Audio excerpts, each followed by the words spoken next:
네, 오늘 말씀은 출애굽기 29장 38절에서 46절까지의 말씀인데요. 여러분 출애굽기를 읽으면서 어떤 생각이 드셨는지 모르겠어요. 여러분 출애굽기를 읽으면서 어떤 느낌이나 어떤 기분이 드시나요? 좀 애매한가요? 네, 출애굽기 읽으면 옛날 그냥 이야기다라고 생각하면서 읽는지 잘 모르겠어요. 근데 출애굽기를 읽으면서 저는 이제 가면 갈수록 느껴진 게 뭐냐면 하나님의 의지가 저는 느껴지더라고요. 하나님의 의지가. 네. 여러분 출애굽기 보면은 대략 내용은 알잖아요.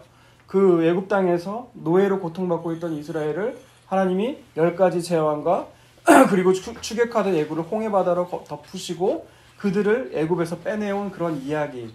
여러분 이렇게 생각하실지 모르겠어요. 네. 그런데 그 출애굽기의 과정을 보면요.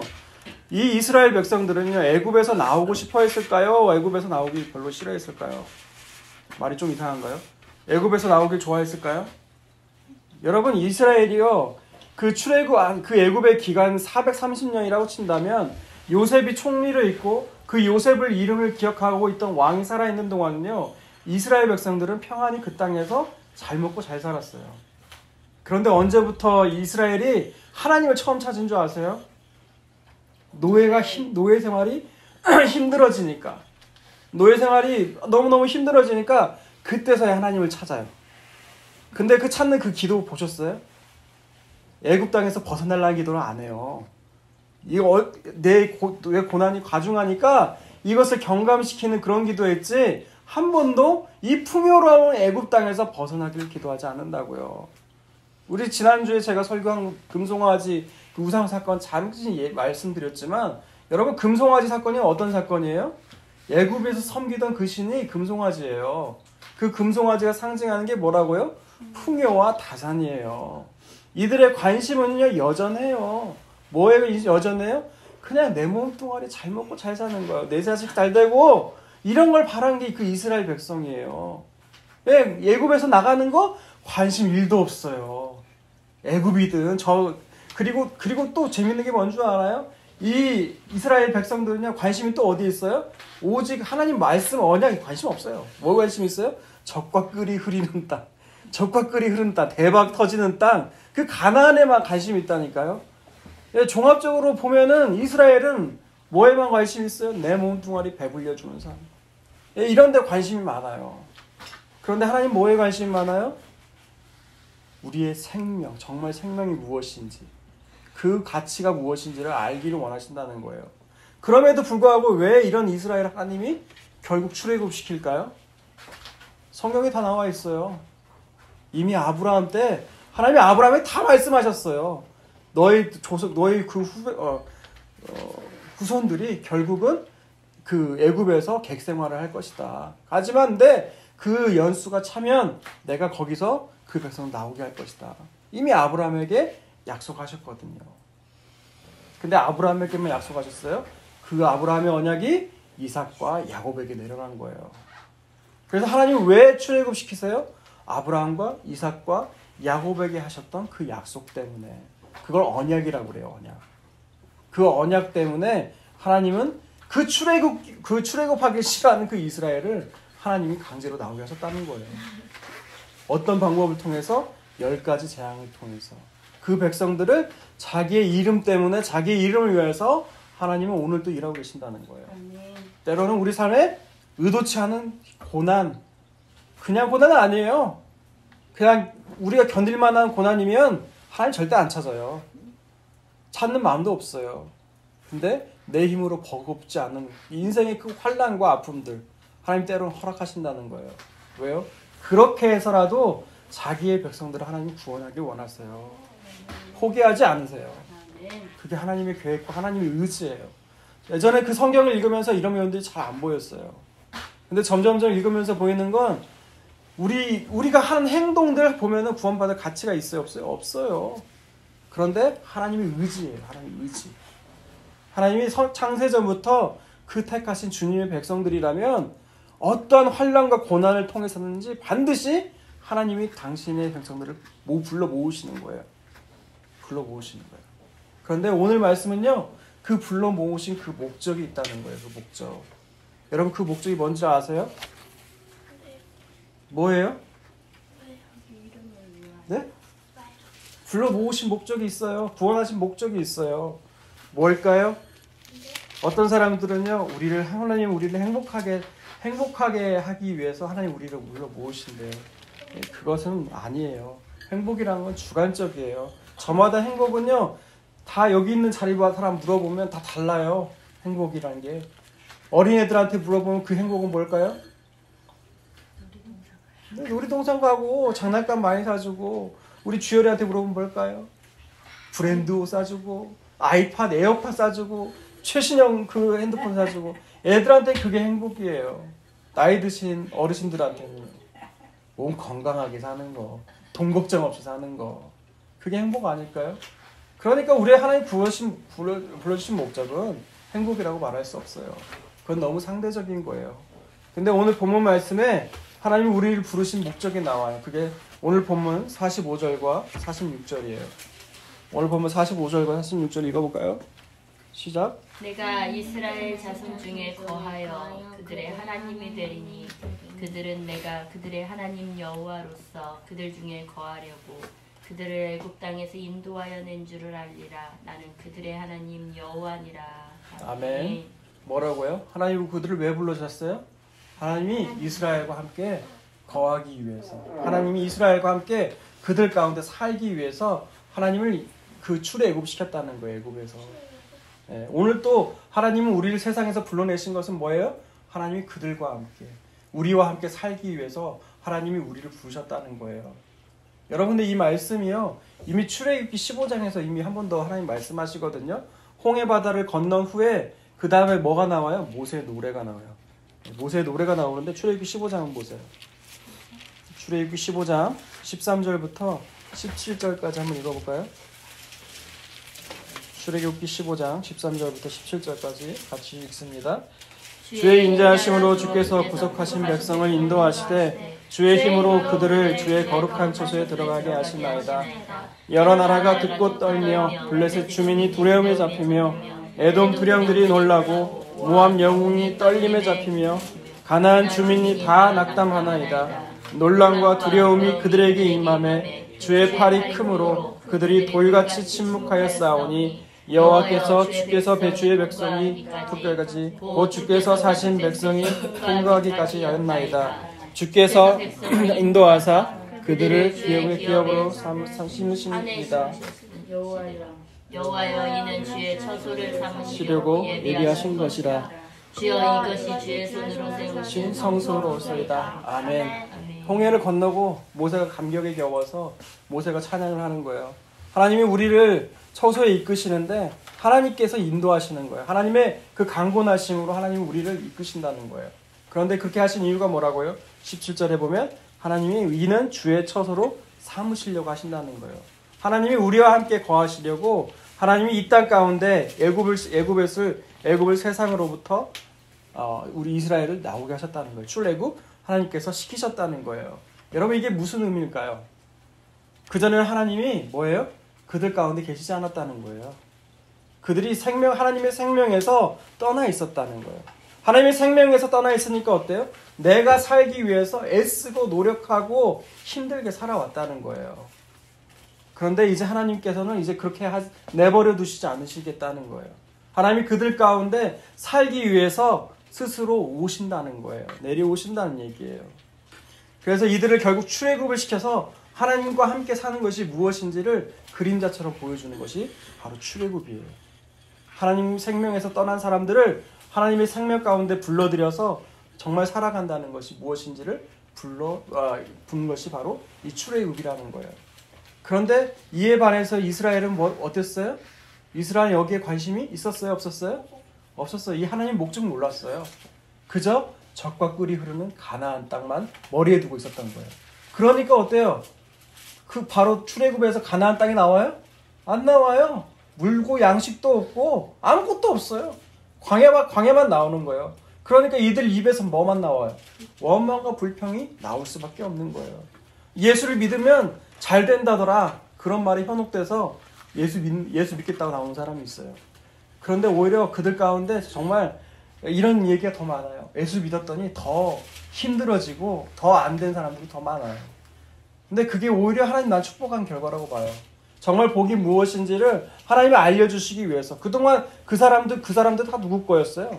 마귀 거였어요. 마귀가 그냥 내주겠어요? 그 영혼들을? 그냥 붙잡고 있죠.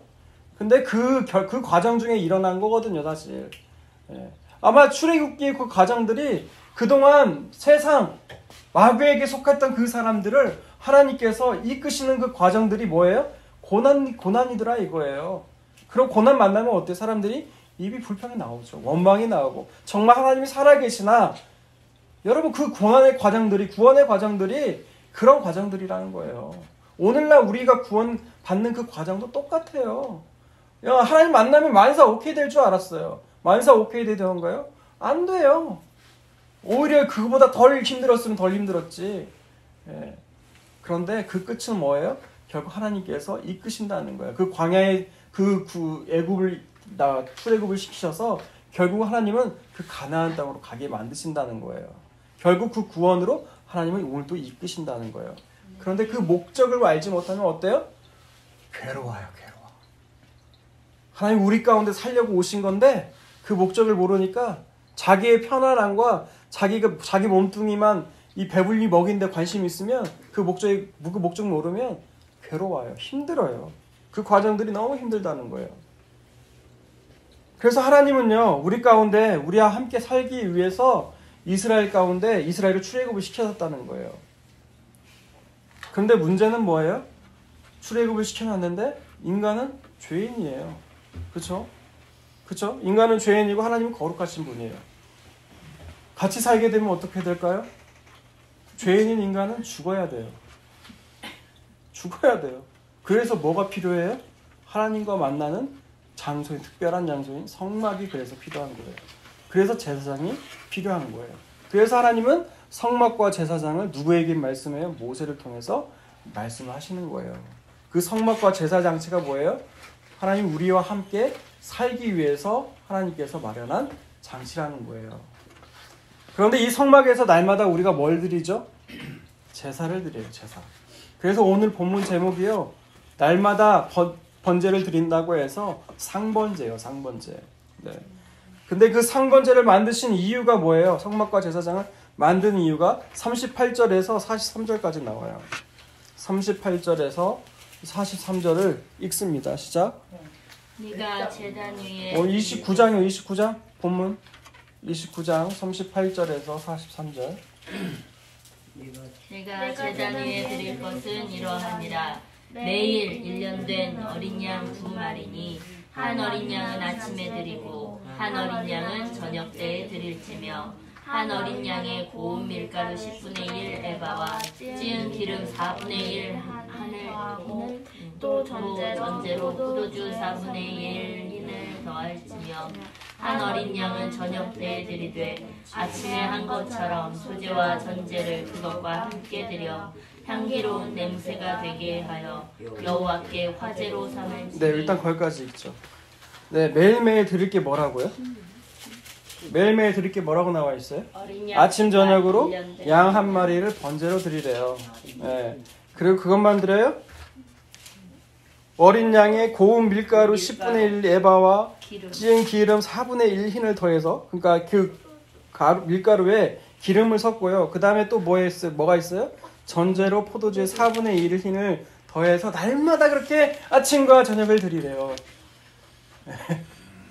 여러분 아침과 저녁 날마다 이렇게 할 수 있겠어요? 아니요. 이걸 제사장이 꼽히는. 이거 날마다 이거 우리가 드려야 되는 거예요. 이거 뭐 제사장이 드리겠지만 날마다 뭐예요? 이걸 준비하는 것도 일이잖아요. 음식 만드는 게 힘들어요. 먹는 게 쉬워요. 먹는 게 힘들어요. 음식 만들어내는 게 힘들잖아요. 그렇죠? 근데 이렇게 복잡하게 그것도 날마다 번제를 드리래요. 여러분 아들이 제사장이라며 부모의 심정으로 생각을 해봐요. 힘들겠어요? 귀찮겠어요? 힘들고 귀찮아요. 네. 힘들고 귀찮아요. 하기 싫어요. 여러분 날마다 예배가 있는데 예배 가운데 우리가 가정 예배라고 형식적으로 드리긴 하거든요. 나올 때 그 애들 자세 봐봐요. 마지못해 빨리 끝내야 되는 숙제처럼 표정들이 다 그래요. 기쁨과 감사 없어요. 네. 빨리빨리 끝내고 내 거 해야지. 이런 마음들로 가득하더라 이거예요. 네, 성경 그 당시에 그 날마다 하나님 번제를 드리라고 했거든요. 네, 번제를 드리라고 했어요 날마다. 그런데 이게 이 과정들이 너무 번거롭고 귀찮다 이 말이에요. 그런데 왜 하나님께서는 이렇게 아침과 저녁으로 이렇게 날마다 번제를 요구하시냐 이거예요. 그것이 42절에서 44절 아까 읽던 거 있었죠? 41절까지 읽었죠? 42절에서 44절을 읽습니다. 시작. 이는 너희가 대대로 여호와 회막문에서 늘 드릴 번제라. 내가 거기서 너희와 만나고 네게 말하리라. 내가 거기서 이스라엘 자손을 만나리니 내 영광으로 말미암아 회막이 거룩하게 될지라. 44절이요. 내가 그 회막과 제단을 거룩하게 하며 아론과 그의 아들들도 거룩하게 하여 내게 제사장 직분을 행하게 하며 내가 이스라엘 자손 중에 거하여 그들의 하나님이 되리니. 네, 44절까지 45절까지 읽으셨어요. 잘하셨어요. 네. 왜 아침 날마다 그 번제를 드려야 돼요? 매일매일?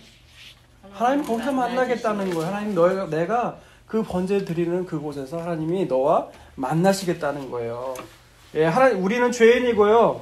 그 거룩하신 하나님 만나려면 날마다 그렇게 번제를 드려야 돼요. 날마다 그곳에서 속죄가 일어나야만 되는 거예요. 그러니까 날마다 우리가 하나님 앞에 번제를 드려야 된다는 거예요. 여러분 죄를 날마다 지어요? 일주일에 한 번 지어요? 날마다 지지. 네, 자신 있어 하네요. 네, 일주일에 한 번만 지으면요, 일주일에 한 번만 번제 드리라고 했을 거예요, 하나님이. 근데 어때요? 우리는 날마다 죄 짓잖아요. 마음으로도 짓고, 생각으로도 짓고. 네, 그 창세기 때 노아의 홍수 사건 심판 이후로 하나님 뭐라고 말씀하세요? 이들이 어려서부터 마음과 생각과 계획들이 악하대요. 예, 이것이 바로 인간이거든요. 그렇기 때문에 날마다 뭐가 필요해요? 속죄가 필요해요. 날마다 번제가 필요하다 이 말이에요. 그래서 상번제는요, 이게 하나님을 위한 걸까요? 우리를 위한 걸까요? 네, 우리를 위한 거예요. 그래서 말씀 잘하셨어요. 근데 그 우리를 위한 건데 이 제사를 오늘날 하면 예배는 좀 다른 거거든요. 그런데 우리가 예배 나올 때 그 기쁨과 감사로 나와요? 어떤 때는 다 없지. 날마다 가져서 그렇지. 네, 그러기도 하죠. 근데 우리 마음 상태를 보라 이 말이에요. 네, 감사보다는 마냥 마지못해서 억지로 안 나가면 찝찝하니까 행에 무슨 일이 생길까 봐 이런 상태로 나오잖아요. 네. 그러니까 날마다 하나님께서 우리에게 그 날마다의 그 상번제 드리는 상번제를 요구하시는데 어땠어요? 귀찮아서 마지못해서 네, 결국 그 실패한 날마다의 상번제라 이 말이에요. 그것을 시편 기록에서 우리가 찾아볼 건데요. 시편 50편을 볼게요. 시편 50편. 시편 50. 날마다 하나님께서는 우리에게 성막과 제사를 통해서 50편? 네, 시편 50편이요. 제사를 드리라고 하셨는데 그 성막 제사에서 날마다 그 번제 드리는 거에 있어서 우리는 실패해요. 그걸 보여주는 게 시편 50편이에요. 시편 50편 1절에서 5절까지 같이 읽겠습니다. 시작. 전능하신 이 여호와 하나님께서 말씀하사 해 돋는 데부터 지는 데까지 해를 부르셨도다. 온전히 아름다운 시온에서 하나님이 빛을 비추셨도다. 우리 하나님 잠잠하지 아니하시니 그 앞에는 참깨는 불이 있고 그 사방에는 광풍이 불리도다. 하나님이 자기의 백성을 판결하시려고 위 하늘과 아래 땅에 선포하여 이르시되 나의 성도들을 내 앞에 모으라. 그들은 제사로 나와 언약한 이들이라 하시니라. 아멘. 네, 뭐라고 그래요? 1절에서 5절까지 읽어보면 하나님이 온전한 시온에서 그 빛을 비추신대요. 시온이라는 건 예수 그리스도를 상징하거든요. 나중에는 그 하나님께서 5절에 보니까 성도들을 내 앞에 불러 모으시더래요. 그 불러 모은 목적이 뭐예요?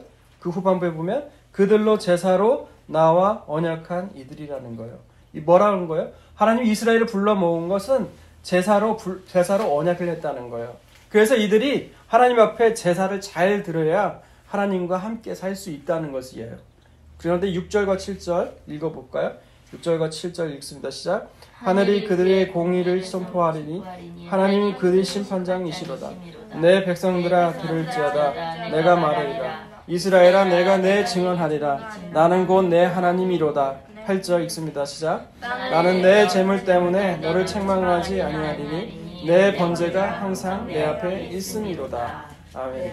뭐라고 그래요? 번제라고 하는데 이 번제가 항상 내 앞에 있대요. 그 번제가 뭐예요? 아까 우리 출애굽 29장에서 말한 상번제예요. 바로 상번제.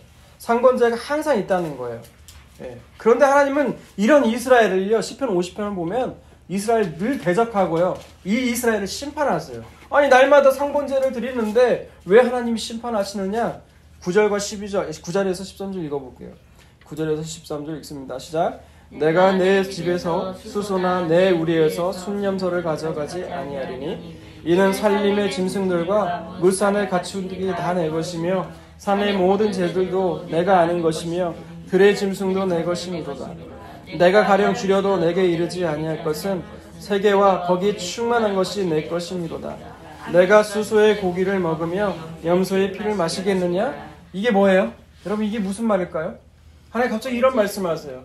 왜 이런 말씀을 하실까요? 재물 날마다 상번제를 드리려면 양들이 필요하죠? 재물이 필요해요. 그것을 드리면서 처음에는 기쁨과 감사였겠죠. 근데 날마다 드리다 보니 어때요? 어느 시점부터는 아깝기 시작한 거예요. 드리는 게 이게 다 돈이잖아요.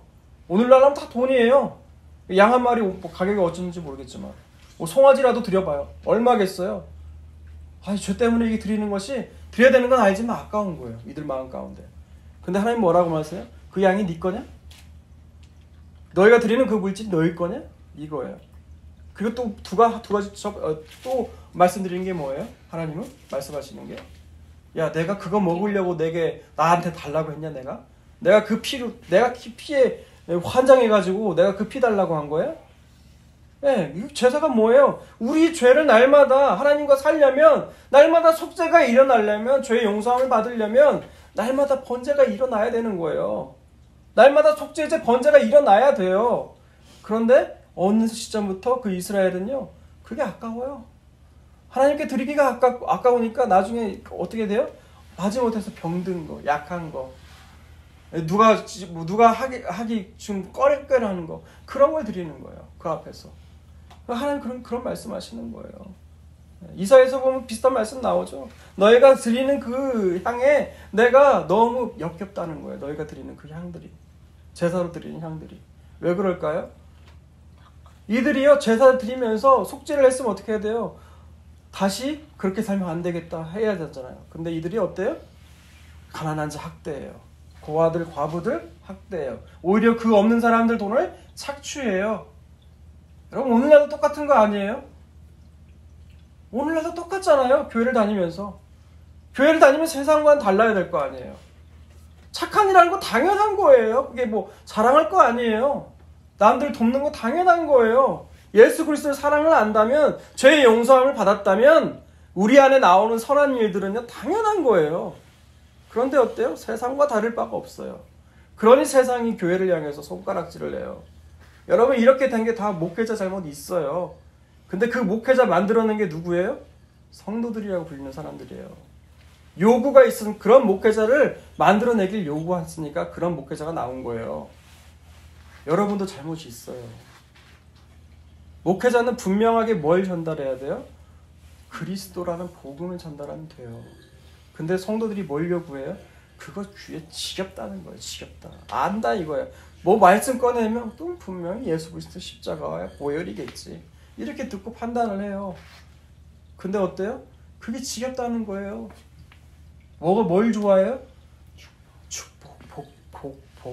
그놈의 복. 네. 들어가도 복, 나가도 복. 그러니까 어떤 말이 나와요? 예배에 성공하십시오. 예배에 목숨을 걸라는 거예요. 그러면 당신의 인생도 성공할 거라는 거예요. 여러분 그게 어디에 성경에 써져 있는 메시지예요. 그건 나 중심의 복음이에요. 복음은 하나님께서 우리를 구원하시기 위해서 주신 것이 바로 복음이에요. 나를 믿는 자가 살 거라는 거예요. 예. 자, 오늘 계속해서 말씀 한번 읽고요. 그러면 그 제사를 여러분 계속 이스라엘은 드렸어요? 안 드렸어요? 제사를 계속 드렸어요. 근데 그 제사가 결국 잘못 드린 제사였더라 이 말이에요. 마치 이렇게 귀찮아서 뇌물처럼 드리는, 조건식처럼 드리는 그런 제사였다라는 거예요. 제사를 드리지만 고아와 과부와 노인이래요. 가난과 과부와 고아를 학대하고 악을 행하는 그런 제사였다라는 거예요. 그런 제사는 하나님 받으시겠어요? 받지 않겠어요? 받지 않으시죠. 그럼 어떻게 우리가 제사를 드려야 돼요? 14절과 15절 읽어볼까요? 시작. 50장? 네, 시편 50편 14절. 감사로 하나님께 제사를 드리며 지존하신 이에게 내 소원을 갚으며 환난 날에 나를 부르라. 내가 너를 건지리니 내가 나를 영화롭게 하리로다. 네, 우리가 어떻게 제사를 드립니까? 감사로 제사를 드리는 거예요. 내가 죽어 마땅한 죄인인데 하나님께서 나 같은 사람 구해주셔서 건져주셔서 감사하다. 그 기쁨과 감사로 우리가 예배를 드리는 거예요. 그렇게 드려야 된다는 거예요. 그런 모습이어야 된다는 거죠. 자, 근데 16절에 봅시다. 16절 읽습니다. 시작. 악인에게는 하나님이 이르시되 내가 어찌하여 내 율례를 전하며 내 언약을 내 입에 두느냐. 17절 읽습니다. 시작. 그러니까 16절 말씀이 뭐예요? 악인에게 하나님이 이르시되 내가 어찌하여 내 율례를 전하며 내 언약을 내 입에 두느냐. 이게 뭐예요? 악인이 뭐예요? 하나님 믿지 않는 사람이 악인이거든요. 악인이 하나님 믿지도 않는데 뭐라고 말해요? 그 입에서 뭐가 나와요? 주의 율례와 언약을 얘기를 해요. 믿지도 않으면서. 예, 이것이 그 당시의 모습이고 오늘도 똑같아요. 예, 목사님들 믿지도 못해요. 예수 믿지도 못해요. 안 와요. 그런데 그 입에서 뭐가 나와요? 주의 말씀과 주의 훈계가 나간다는 거예요. 믿지도 못하는데. 근데 그 모습들이 어때요? 17절에서 20절까지 읽어볼게요. 실제가. 그들의 악인의 실제의 모습이에요. 17절에서 20절에 있습니다. 시작. 내가 교훈을 미워하고 내 말을 내 뒤로 던지며 도둑을 본즉 그와 연합하고 가늠하는 자들과 동료가 되며 내 입을 악에게 내어주고 내 혀로 거짓을 꾸미며 앉아서 내 형제들을 공박하며 내 어머니의 아들을 비방하는도다. 예, 이게 악인의 실제 모습이에요. 이런 것이 악인들의 모습이라는 거예요. 우리들의 모습이라는 거예요. 그런 자들이 입으로는 뭐예요? 따따따따따 하나님 말씀을 얘기한다는 거예요. 근데 하나님은 어떻게 말씀하시냐? 21절에서 23절 읽어보십시다. 시작. 내가 이 일을 행하여도 내가 잠잠하였더니 내가 나를 너와 같은 줄로 생각하였도다. 그러나 내가 너를 책망하여 내 죄를 눈앞에 낱낱이 드러내리라 하시는도다. 하나님을 잊어버린 너희여 이제 이를 생각하라. 그렇지 아니하면 내가 너희를 찢으리니 건질 자가 없으리라. 감사로 제사 드리는 자가 나를 영화롭게 하나니 그의 행위를 옳게 하는 자에게 내가 하나님의 구원을 보이리라. 아멘. 네, 하나님 내가 이렇게 오랫동안 참고 있으니까 내가 너희 같은 줄 아느냐? 다 알고 있다는 거예요. 다 알고 계시다는 거예요. 때가 이르면 내가 심판하겠다는 거예요. 심판하시겠다. 그러니 하나님 이 말씀이 뭐예요? 그러니 감사로 제사로 나오라는 거예요. 네, 감사로. 여러분이 드리는 그 제사가 감사의 제사는 이거예요. 아니면 마지못해서 행여나 뭔 일이 생길까봐 드리는 제사냐 이거예요. 만약 그런 마음으로 드린다면 그거의 우상숭배예요. 그걸 하나님 멸시하시고요. 결국 하나님이 심판하신다는 거예요. 여러분 근데 오늘 우리 살고 있는 오늘은 제사가 있어요 없어요? 조상에게 드린 제사 말고요. 제사가 더 이상은 없죠. 그렇죠? 그러면 오늘은 제사와 예배는 좀 달라요. 제사 방법도 다르잖아요. 이거 그림자로 보여준 거예요. 그림자로. 근데 오늘날은 그러면 우리가 어떻게 무엇을 해야 되냐 이거예요. 그러면 날마다 상번제를 드리라고 했는데 그러면 날마다 어떻게 해야 되냐 우리는 어떤 자세로 살아가야 되느냐 그것이 갈라디아서에 나와요. 갈라디아서 2장 18절에서 21절까지 말씀을 읽어봅시다. 갈라디아서 2장 18절에서 21절.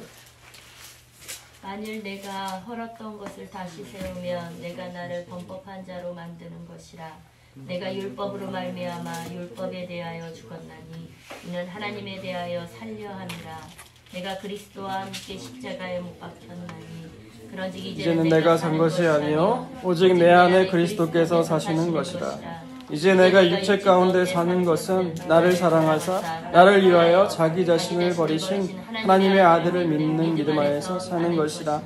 내가 하나님의 은혜를 패하지 아니하노니 만일 의롭게 되는 것이 율법으로 말미암으면 그리스도께서 헛되이 죽으셨느니라. 아멘. 여러분 이제 예수님을 믿는 것이 바로 믿음으로 사는 거고요. 그것이 날마다 상번제와 드리는 것 같다는 거예요. 여러분 오늘 본문에서 하나님은 이스라엘에게 매일마다 번제 드릴 걸 요구해요. 날마다 제사 드릴 걸 요구해요. 왜냐하면 하나님은 거룩하신 하나님 우리와 함께 살려면 날마다 우리 가운데 속죄가 일어나야 된다는 거예요. 그 제사를 요구하셨지만 이스라엘은 어때요? 그 제사에 실패하고 말아요. 이스라엘이라고 말하지만 인간이에요, 인간. 모든 인간을 대표해서 그 이스라엘이 실패하고 말아요. 그래서 이 땅에 누가 오셔야만 돼요? 그래서 이 땅에 예수님이 하나님의 아들이 자신이 제물이 되셔 그 십자가에 달려 죽으신 거예요. 그래서 어떻게 해요? 날마다 그분이 상번제를 드리시는 거예요. 여러분 번제가 좀 달라요. 번제라는 건 이번 주에 그 주일에가 질문을 하더라고요. 속죄제와 번제와 대해서 막 여러 가지 제사법이 있잖아요. 그게 헷갈리니까 드리는 건데 이 번제는요 완전히 태우는 거예요. 완전한 순종을 의미해요, 하나님 앞에서. 근데 그걸 누구만이 하실 수 있어요? 예수님만이 하실 수가 있는 거예요. 그리고 우리는 그 아들 그 예수를 믿는 믿음으로 우리는 그 은혜를 버티며 나가는 거예요. 그러니까 우리 안에 날마다 순종이 일어나지 못해도 그 아들 예수를 의지하며 사는 거예요. 여러분 그게 자기 부인이에요. 그게 자기 부인. 나는 못해요. 나는 못해요. 하지만 그 아들 예수님은 하세요. 그러니 그 아들 예수님을 끝까지 그분 나라 갈 때까지 붙들고 사는 거예요. 여러분 그게 믿음이에요. 자꾸 나한테 집중하면요. 내가 뭔가 하려고 그러면 그걸 하려고 집중하는 건요. 갈라디아에서 나온 게 뭐예요? 그 율법주의자거든요. 율법주의자의 그 모습이 우리 안에 있어요. 온전한 예수를 의지하는 게 아니라 조금이라도 내게 선한 게 나오잖아요. 그럼 뭐예요? 그 행동의 의지예요.